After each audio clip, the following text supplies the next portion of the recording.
Hello and welcome to this week's episode of Absolutely Not. I am your host, Katrina Straw. I'm a certified career coach and a people consultant, and I'm dedicated to providing examples of setting personal boundaries at work and the vocabulary needed to name harm in those spaces. Some of that vocabulary is the word microaggression, gaslighting, and abuse. These words all are defined on my resources page, so you can visit my website and learn more about these words and how not to do these at work. But you'll also learn more about that in my past episodes and in this episode today. Today's episode is titled, Don't Project Your Insecurities on Me. Wow, right? Moving, powerful. Get ready, prepare yourself. My special guest today is Meida Surya.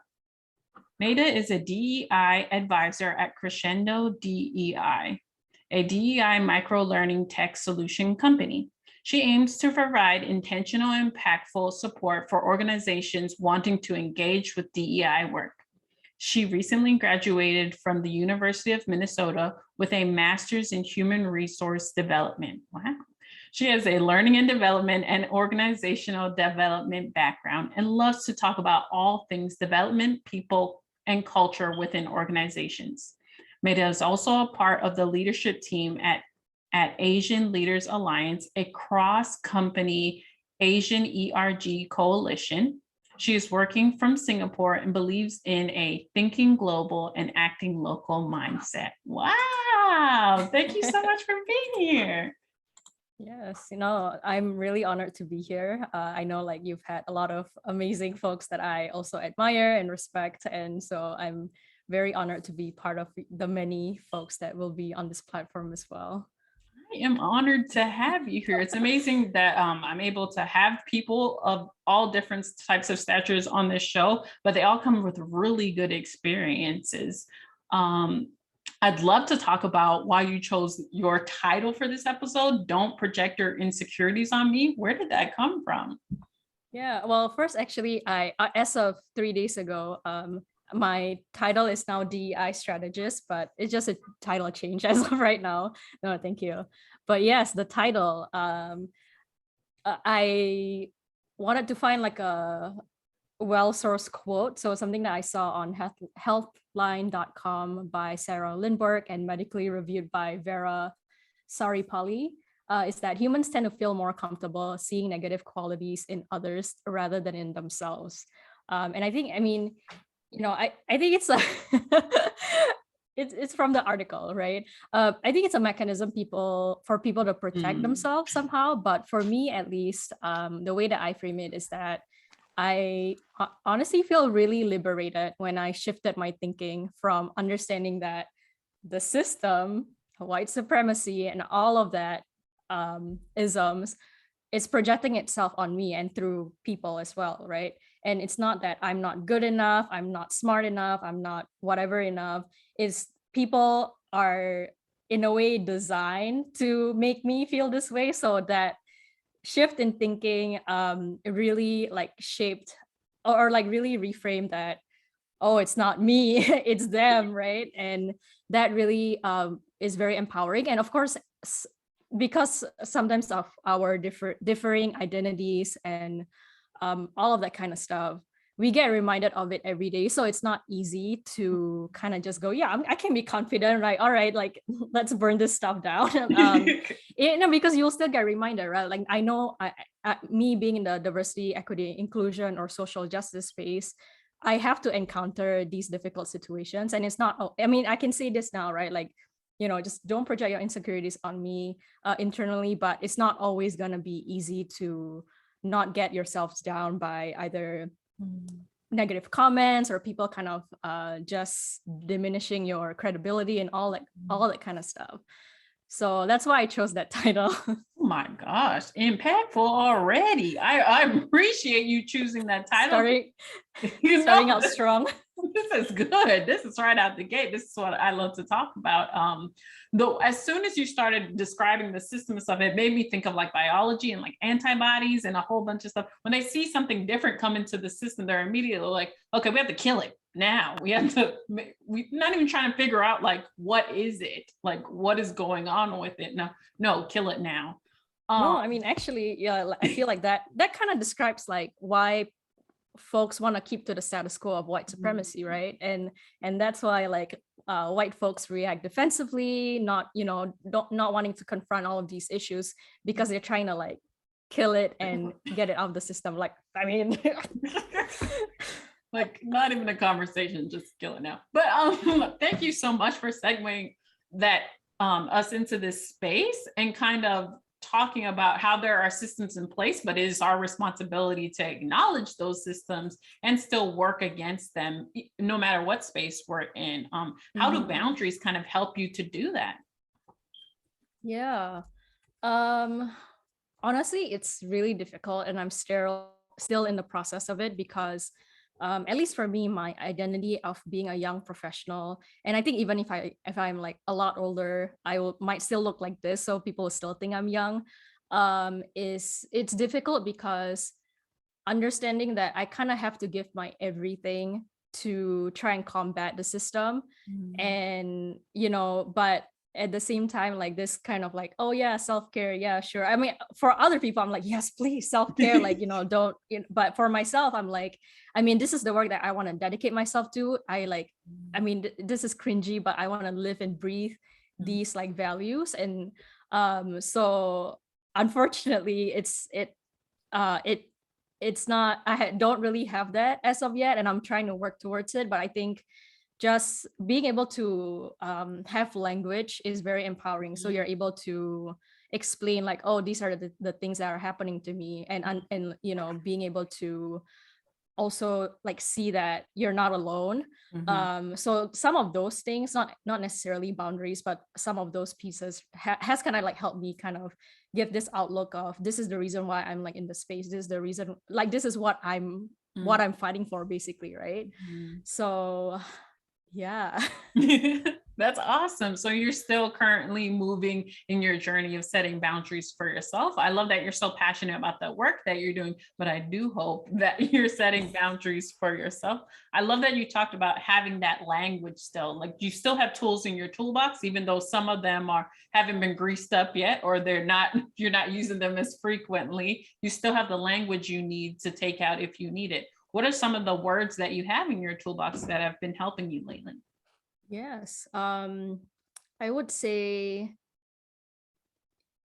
yeah, like the projecting was one of the biggest ones, because that really, again, shifts the framework or mind or thinking that I'm the problem, or that I'm not good enough, or that I'm not enough. It's more understanding that the system was designed this way for us to not thrive, for us to feel this way about ourselves. And I think, I mean, there's a lot there, like understanding that that system itself is white supremacy. So if you're like, people will kind of go, why is it that there's so many white folks in the DEI space? There is an explanation: white supremacy, right? Because white people are more palatable to white people. And of course, not to discredit the great work that some white folks have done, and using their whiteness in a way that's progressive, or like moving us in the right direction. But in general, like, again, the system is set up this way intentionally. Yeah, like that the system is set up this way intentionally to keep us down, or in your analogy, to like kill us, the in a way bacterias of the system.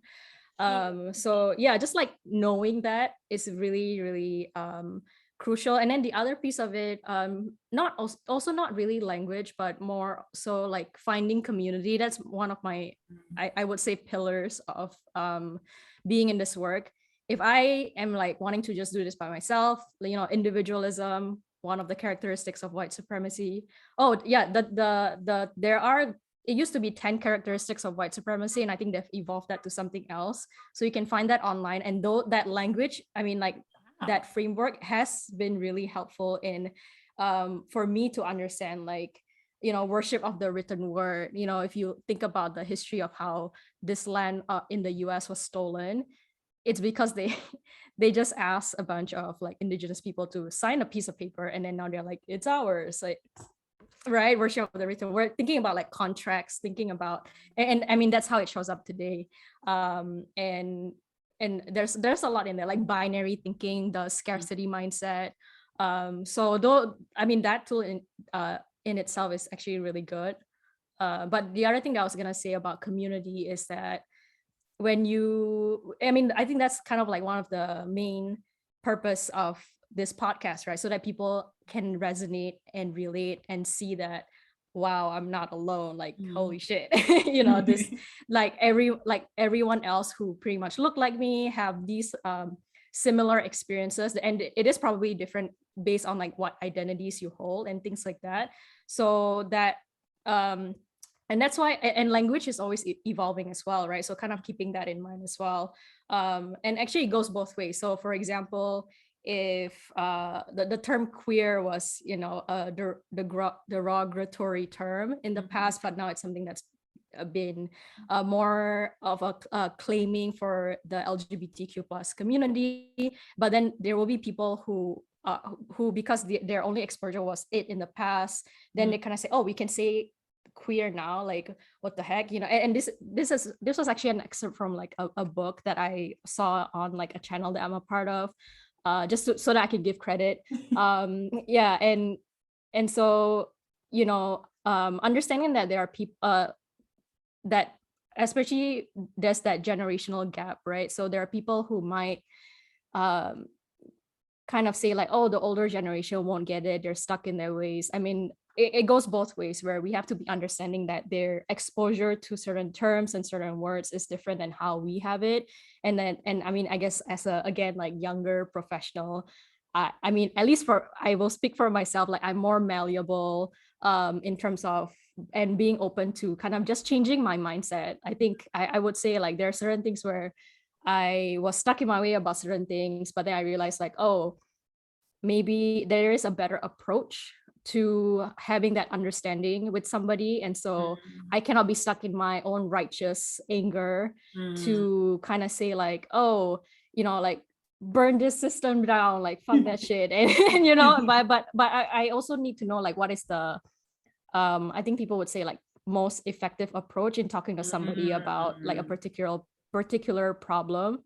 So there was a lot in there. Oh, that's good. And it reminds me kind of my own journey. Like I'm not in that space to, if you're at the point like, well, I don't understand why we have to fight white supremacy, then I am not the person for you. Like I have resources in place for my boundary setting to be like, okay, that is not me. I cannot have this discussion. You can go talk to Meida or somebody else, because I'm not in my journey at that point. And I think I love that you touched on that, because so many other people are on their journeys, and it's not our responsibility to kind of accommodate them on that journey, but it is our responsibility to not like burn the whole system down in front of them, because obviously, oh, right. You're not there yet. I will let you process that over there. Do not project shit on me. Know that, yeah. And we can move along together.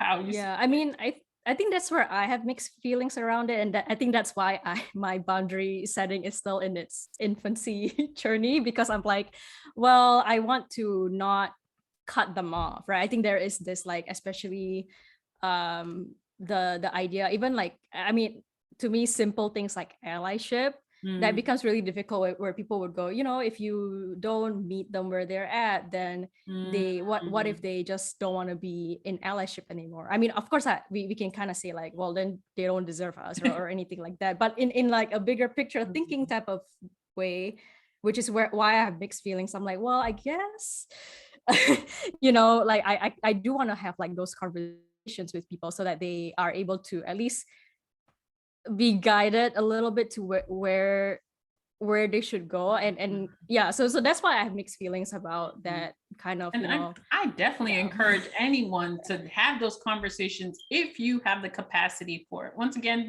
this is me, like my capacity and my boundaries, I cannot. So there are people out there that have the capacity. They get paid to have the capacity. I am not a DEI strategist, so I don't have the capacity. But thank you so much. Some of the words that you used during your statement is palatable. And when you talked about white DEI leaders, and I appreciate you using that word, because recently I went through, like, I'm still trying to process some information that I was gaining through a palatable source. And I found out that behind that source, there was a white woman behind it. And that white woman caused a lot of harm. I'm sure you know what I'm talking about, but that white woman caused a lot of harm while pushing out the information they were pushing out. And it really, I don't want to talk about it specifically, but I do need to talk about the harm that it caused me. Like, I'm not even involved in it, but it caused me harm in the sense like, wow, now I need to be more critical. I mean, it's harmful because I lost trust in that source of information, and therefore I will not be giving it but also I was gaslit secondhand, like I caught secondhand gaslighting from the encounter that occurred. But I also learned I need to be more cognizant of what we believe is palatable and why are we believing it's palatable. Have you gone through anything like that recently? No, I think, you're framing it in a way that is very interesting. You mean like how I guess make myself palatable to others, or have you had to like be more critical lately? Have you had to like, oh, okay, now I need to be more critical about this? Well, not as necessarily content. The thing that I would say, I've always been very critical. Again, that this is why I'm like, oh, I have the language to explain this now, where I'll be very honest, like, hello, listeners. I am very, very sus, like suspicious, or I have this positive bias towards folks of color who are in the DEI space. I'm like, okay, yay, hello. And then but sometimes I do get surprised. Actually, even 2 days ago, like it did chip away at my heart a little bit, because it was a woman of color who was in a pretty high position in the DEI space, in a management like consultancy or something, or like some firm. And the moment she found out about my age and that I literally just entered the space, she basically cut the call short. And she was like, looks like you're gonna have a great future. Well, this was a great time. And I was like, oh my God. So sorry, but in general, like, I will still put myself out there. Again, like, I know coming to the space, I'm gonna have to have these like types of interactions. So I'm kind of ready for it. I'm mentally ready, but of course when it happens, you're like, oh, what the hell? Right. But yeah, I know. Sorry, my main point was I will still definitely have a softer spot for folks of color in the space. And like, okay, and then sorry, I had more thoughts there. Maybe I'll come back to it. And I'm like more extremely critical of white folks in the DEI space, because I'm like, if you're my current stance, which I'm like trying to be more open towards, is that if you're white and you're like profiting off of our pain, and you're I mean, maybe they don't know, but I'm like, I feel like you do. They know that they're more palatable, they know that this is lucrative, like, you're just perpetuating harm. Like, what the hell? For example, the way that I see white people in this space, and sometimes people will be like, they have a lane, but for me, I'm like, I think they should still be in a space for sure. Is that you need to have some level of privilege that you want to sacrifice. And I'm like, if you're kind of like in that stage or that wavelength and understanding, then I would kind of go, yay, great, that you're somebody that I can trust. But for most folks, like, when I talk to them, I'm like, okay, what kind of white person who's passionate about DEI space am I gonna get today? And what was I gonna say? Like, so for example, right, if let's say you're in a DEI committee and you're a white person and you notice it's mostly white, and you're really, really all about this space, you should say something about it. I'm like, hey, I'm noticing that this is not what we're trying to do. Or you can give up your seat to kind of say, you know what, let me bring this person who has like the perspective that we need into the table. However, I do understand that, of course, you don't want to bring a marginalized somebody with a marginalized identities to a space that's like not safe for them. So there is kind of like that caveat, of course, right? But I think you have to do the advocacy there, not in a savioristic type of way, but also in a way that is not perpetuating harm, or like not I don't know, just that in a way that I guess makes sense. But it's difficult because and this is where, for me at least, I can't find the language around it, where it gets at what I was saying about the allyship piece, right? We don't want to like shut people out, and then they won't be our allies anymore, or whatever. But it is difficult, because I think for white folks, I can kind of understand where they will kind of go, well, then I don't know what to do. It seems like every step that I take is gonna go wrong. But I'm like, well, you should be making mistakes, or you should feel like you should be okay with making mistakes. Like, oh yeah, another characteristics of white supremacy is perfectionism, right? Like feeling like, okay, everything has to be done really well. And that's why, like, when they make a small mistake and they feel guilty, they're like, okay, maybe I don't want to like participate in this anymore. And the thing is, I understand, because I am moving back to Singapore in 2 days. So in Singapore, I am part of the majority group. And I know sometimes the majority minority language in the US is not as accepted, but that is the language we use in Singapore. And I am Indonesian Chinese, but I grew up in Singapore. And so I am a perceived majority. And that's something that I've only come to acknowledge literally like 2 months ago, because things have been happening in Singapore. And so as minorities were kind of just speaking up, and I like spoke up as well. I mean, this is more on social media. I had like minority friends who were like, wow, it's so great to have like somebody from the majority group like speaking up for us, which I kind of internally went, wow, the bar for like Chinese allyship in Singapore is really low. Because it's true, like everyone, I mean, again, this is Singapore, right?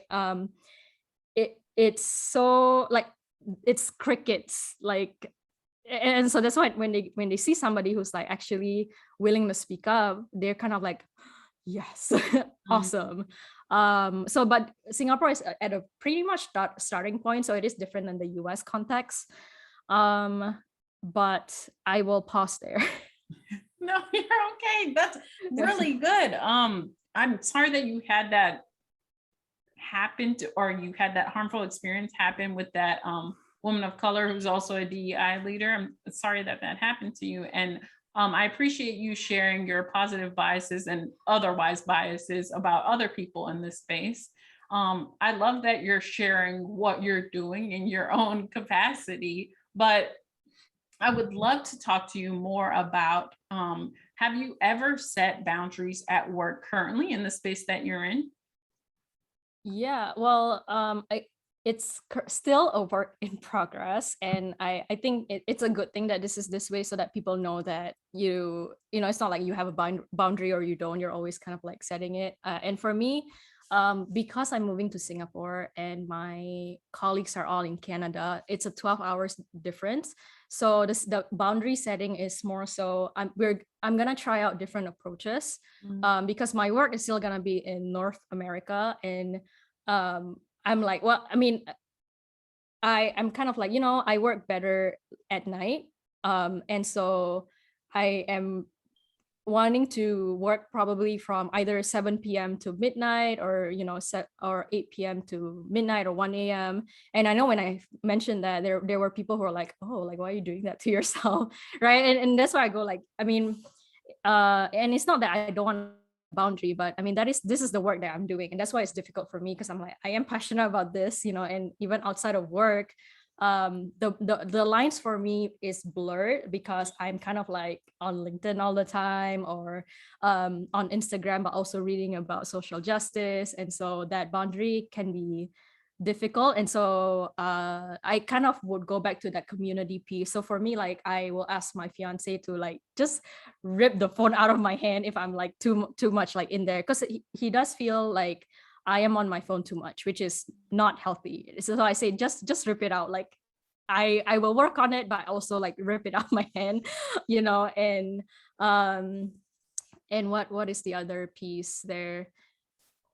Yeah, so like the trying out of different approaches, and my workplace right now, everyone's pretty flexible, everyone's really understanding. And I know that like if I were to say, the time zone thing doesn't work out, maybe there's a pivot that I have to make in order to still contribute to what the company can do. Like, I don't know. And maybe it's like, because our micro learning, we do have global content. Maybe I should focus on the global DEI space, right? And that's like a whole new like realm of things. So we'll have to see, but at least for me, I'm in that process. But I'm glad that my organization and folks around me in there are flexible to us, just like, okay, let's just try and fail, and kind of we'll see from there. How So- affirming is that? Like, that's amazing that you have those type of people in your life. I did write down different approaches, because even after you come up with a plan, something else might change, something might happen in your life, something could happen, then you have to come up with another different approach for your boundaries. Boundaries are ever growing, just as we are as people. So thank you so much for touching on that. I love that you talked about your fiance as a part of your support system. That's what we talk about a lot on this show, that you need those people in place to kind of keep you on the path, keep you healthy, and make sure you're taking care of yourself. Is there anybody else that's included in your support system? Yeah. I think, to be honest, outside of my fiance, there isn't really anyone else that I can like, oh my gosh, if something happens to me, I can go, like kind of like text somebody or call. And that's because I've been like all of in Singapore, in the US, and all of that. But I do have pockets of community. So in my introduction, you kind of have mentioned I'm part of like the Asian Leaders Alliance. So kind of, I know that if there's anything more specific to my Asian identity that I experience, I can kind of go to that space and say, and although I have come to know some of them more virtually, but I know that if I share about my personal experience there, that they won't judge me and they will like affirm me there. And also, and there are other, I'm like in too many Slack groups, but the other one is Inclusion Next Work. Shout out to the folks there. They are like a non-profit, but they also focus on the next generation of they call it ideas rather than DEI, because inclusion, diversity, equity, accessibility, and social justice. And they are folks from all sorts of backgrounds, but I know that if I were to test or challenge anything that is like within the DEI space, I know that they're not going to be the kind of people who go, oh, maybe we should make it more palatable, or like we should, and so and it might sound very, I don't know, transactional to kind of have like different communities that meet different needs. But I think, I mean, that's why the online community, especially because of the pandemic, has been really special for me. And yeah, like on a personal level, I only have my fiance as that like go to like human that I can think of, but because of the online communities, I have like a group of people, and sometimes like strangers are just more comfortable, because you're like, oh yeah, maybe if you don't care, I guess we'll never talk again, or whatever. But if you do, then we can build that relationship. Like, I know that you're a human, although you're behind a screen, but there is like affirmation that we can like give each other in the space.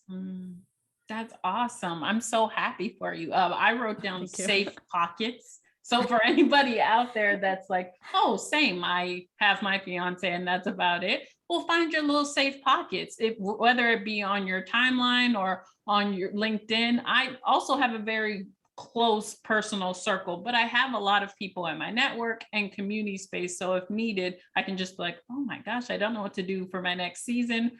Reach out to somebody. So anybody out there who's like, I also need safe pockets, start networking, reach out to Meida. Yes, please. Yeah. Talk to me. I like talking to people. See, awesome. Already building connections. Well, thank you so much for sharing some of your support spaces and your safe pockets. Were there any other, or are there any other coping mechanisms or affirmations that you tell yourself to be more boundaried? I would say back to like the title, like reminding myself that I am enough. Again, it's not easy because my identity as a young professional has come up too much. Although I've only really been in like this space for like on a full-time capacity for 2 months. A lot of it has come up, but I think kind of reminding myself like, okay, obviously I'm not gonna BS my way through something, and like knowing that what I know and the things that I can analyze, the things that I can articulate. Sometimes people will kind of go, "Oh, you're so profound," and I'm like, "Oh, okay." Like I guess I can talk. I don't know. I guess like that the surprise that people have of like my intelligence or something is like it kind of does bother me, even though it is like a positive thing, right? Like where they backhand compliments, I don't know. So like just reminding myself that I am in this space for the right reasons, and that I am that I am enough basically. Oh, okay. I don't know. That's a simple one, and it still gets me to this day. I am enough. I know what I know, and I am making a difference in this space. Man, those are affirmations that I need every single day. And I hope anybody listening is writing those down and gonna continue to tell themselves that every single day. I'm sorry that you had so many people be bothered by your age. Like, what does that have to I do with mean, what I'm and doing? yeah, that's the thing where, as I said, like in 10 years time I may still look like this, and actually a lot of Asian women relate to my story. I did share something on like LinkedIn, about how like somebody on my LinkedIn DM was like, "Oh, you look small, like how long have you been in the workforce?" I'm like, what the hell? And there's again an explanation to this, which is the fetishization fetishing Asian women. It does go back to history, so people Google and find out. But so when I shared that story on LinkedIn, a lot of Asian women like either came up to me or like would say in the comments and would kind of say like, "Wow, this resonate with me so much. Like I'm 35 or I'm 42, and I still get this comment that I'm like a college student or something." And so again, like whose standard of beauty or like the I Risma Manakim, I am butchering his name, I apologize, that has this book on my grandmother's hands, which talks about like the somatic and like how trauma lives in your body.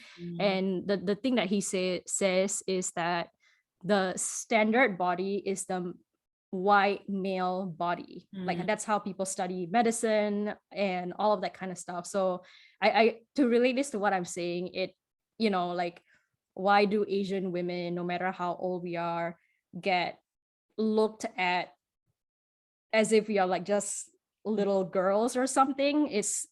There is some of that trickles to that the white male gaze in that sense. So what was the main point? But yeah. No, but you touched on a lot, and one of the things I want to emphasize from your answer is the reason those women felt comfortable for reaching out to you is because you shared your story and you shared your experience, and then people who may not have shared their story before, but they do share your experience, and they reached out and they started building community with you and possibly relationships. So anybody who's out there listening, when you start being your full self and your true self, there are going to be people out there who throw biases in your face or don't want to continue the relationship. But there also are going to be people out there who are like, thank fucking God you are here. Like, I just cannot thank you enough for being so honest about yourself, because I needed it. Yeah, if I may add one more thing as well. um yeah, I was actually just talking about this earlier today with another Asian woman, and oh sorry, like she, as in like what we were talking about was, like there's something called the model minority myth of the Asian population, so that we are studious, we work hard, some of us, not all of us, are successful, and have assimilated well into the system. And so in that sense, like but the thing is, like, the model minority myth was prescribed on us from white supremacy in order to like pit us against each other, like especially to the Black community, to kind of say like, hey, they're doing well, so you got to pull yourselves up by the bootstraps to, like, like yeah, so that's the model minority like concept, and that myth. But I'm bringing that up because, at least I'm still trying to process this as part of the Asian community. Like, the some of the stereotypes is like, put your head down, do the hard work, and like, what's the word? Like, I guess the closest thing I can think of is like compliant, be compliant, or like listen to the people up top. And so, as there are other folks like myself who look like me, who are also loud and boisterous and all of that. So it's kind of like, either we are the quiet one or we're not. But then it feels like there's nothing in between. And again, like having the language and understanding the system, I kind of want to break out of that, right? I'm like, I'm not just that person that is loud and then that's all I am. I am also a human in my complexity. And again, like, understanding that stereotype or myth or whatever is prescribed to us from white supremacy. And so yeah, so but as in, like, our conversation was really like, it's either we are this or we are that. Either we fit into the stereotype or we don't. And I'm sure that other communities have some version of that as well. But again, like, understanding that the system is projecting some shit on us, and that we have to like combat, right? And then again, it's difficult because it's so ingrained in the fabric of society. And this is one of the examples that uh that it becomes difficult, because then you're stuck in like a certain bucket, like binary thinking, this or either you're this or you're not. But there's, again, all multiple buckets, whatever you want to call it. So there is that as well. Oh, I love that. When you kept saying the word model, the only word that came to my mind is mold. So yeah, break the mold, be your own mold, create your own mold. In this space, I encourage people to remember that although we may have different buckets that we're a part of, and different groups and different safe pockets that we go to for community, we are individuals. I am so different to the next Black person, to the next Samoan person, to the next queer person. I'm so different. And I'm creating a space here that is for me, but also for all the other people if they need it. So I encourage anybody out there to kind of do the same. Find those safe pockets, but somehow create your own safe pocket for yourself. I would love to know. Yeah, like a little pocket. I would love to know, in your boundary setting journey, what are some of your go-to phrases that you're using frequently to set boundaries? It's a phrase that I heard somewhere in the DEI space, probably like a webinar. So I do apologize. Yeah, I do my best to like give credit, but which I think is relevant to boundary setting, which is to do it afraid, like do it afraid. Like, but by that I mean, if you're like, I don't want to like estrange my relationship with my manager, I'm like, just do it. Just set those boundaries. Just say like, you deserve to like have the boundary, and whatever comes your way. I know it's not easy because there are consequences that will come out of that, but at least for me in the DEI space, I'm like, well, I again, like with what I was saying, as a majority in Singapore, I'm like, I also don't know how to show up. I do feel a lot of like shame and guilt there as well, but I'm like, I'm still gonna outreach. And I mean, of course I have mixed feelings, right? Like, I know that I would probably enact some level of harm, but if I don't like reach out, if I don't like do it, like then I'll be stuck where I am. So just do it afraid. That's so good. And it ties back to that perfectionism, like just do it. As a human being, you are going to make mistakes. You may cause harm in that, but as long as your intent is pure and like you did not mean to cause harm and you are apologetic after you cause that harm, no matter if it's intentional or not, yeah, just fucking do it, because everybody's trying to be safe. Basically, like what? Yeah. Like, oh, that's a really good thing to share with everybody. And I'd love to hear your top 3 tips for professionals who are now moving into spaces or have decided after this episode that, hey, I'm going to set boundaries at work. Yes, for sure. I would say, like as I say, find a community of people.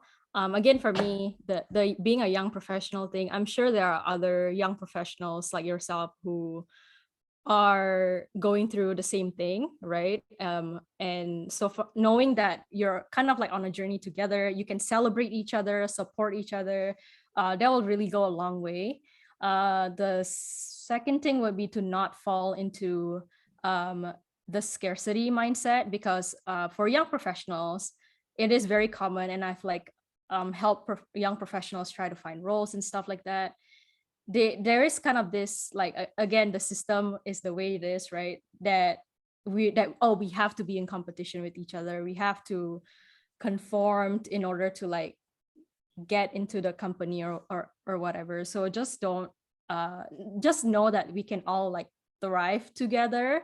And again, it's not easy because the system is set up in this way, so there are areas where that's not gonna happen. But if what you value is people, the culture, your environment, then not just don't fall into that scarcity mindset. And because I do know of people who are like, well, this is the way it is, like like the working 10 hours a day. I mean, I talked to somebody yesterday and that was they're like, oh, this is normal. And I'm like, no. Yeah, 10 hours a day for like, and not even 5 days a week, probably like 6 days a week. What the hell,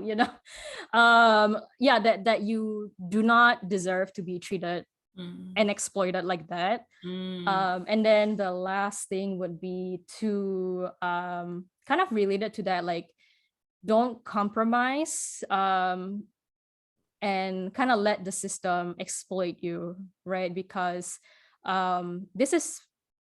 this should be kind of like universal to other folks, but specifically to other DEI young professionals like myself. I do have peers who, although I would say some of them are honestly more quote unquote like radical in their thinking than I am. But then they're also looking for a job, and you need money, you need security and all of that kind of stuff. And then they will kind of say, I don't know if I want to like ask them about this question. And that's why it goes back to my phrase, right? Like just do it afraid. Like because especially if you're in the DEI space, if you don't live out your values, and if you have a gut feeling about something and then you don't ask or you don't challenge it in the moment, it like you'll kind of put yourself in a situation where you probably wouldn't want to be there in the first place, right? So like don't don't compromise. And because the DEI space itself is like a whole thing, but I think sometimes people kind of go, oh yeah, I want to get into the DEI space, or for some younger folks, to the question, they kind of have this assumption that, oh, everyone gets it. I'm like, are you sure? You should check it. You should check if they do get it in the same like wavelength, or for a lack of better word, like in the same level. I don't like the word because but if they have the same like understanding of like the systems and all of that, like just don't assume that they that they would be willing or if they're willing to be challenged or like you know what I mean. So sometimes we get so caught up, and then you'll be surprised that some people get very defensive when you question their approach or like yeah. So ooh, that's a good one. I love that you said you should check it.